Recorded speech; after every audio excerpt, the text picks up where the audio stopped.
Urban Campfire came about because a friend asked me what I loved. It was the low point in my life, and she was trying to help. The first thing I said was marshmallows and the movie Flashdance. A bit facetious, but true. For over 30 years, I'd also loved being an entrepreneur. When I turned 8, I spent one day picking strawberries on my parents' farm and hated it.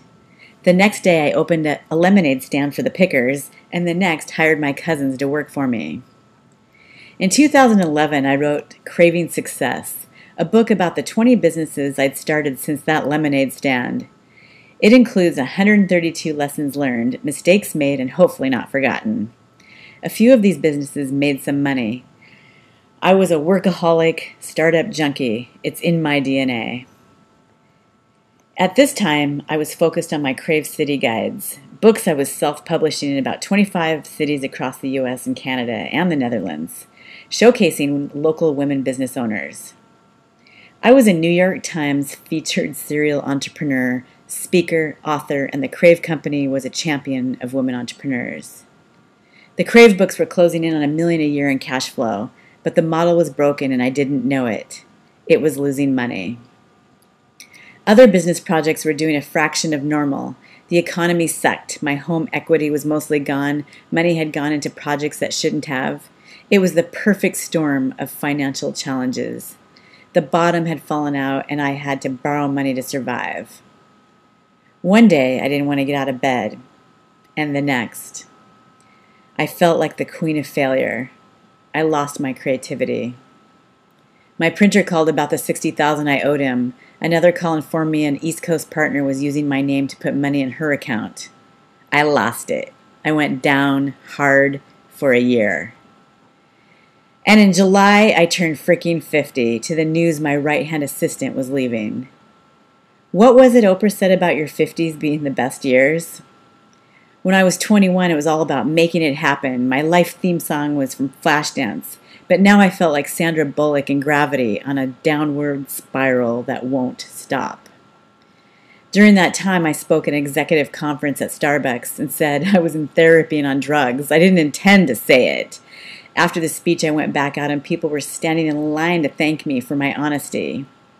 As the keynote inspirational speaker at another event, I told them I didn't have it together.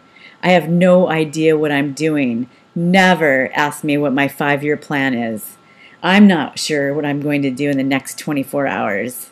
Again, they stood in line to thank me. Other women were facing the same challenges, reframing their careers or business or personal life, or maybe, like me, just trying to survive. There was so much in common to share. What did I want now? What did other women want now? It was from this spark that the idea for Urban Campfire was born. So I dug deep on the marshmallow. For me, they're about making s'mores around a campfire and the stories and secrets friends tell each other. Being vulnerable about our fears, failures, and dreams. These stories are about who we really are, unlike the Facebook life we share. I wanted to take that campfire story honesty and make it our new conversation. What's really going on in our lives? I created Urban Campfire to be that kind of experience, a safe place to connect.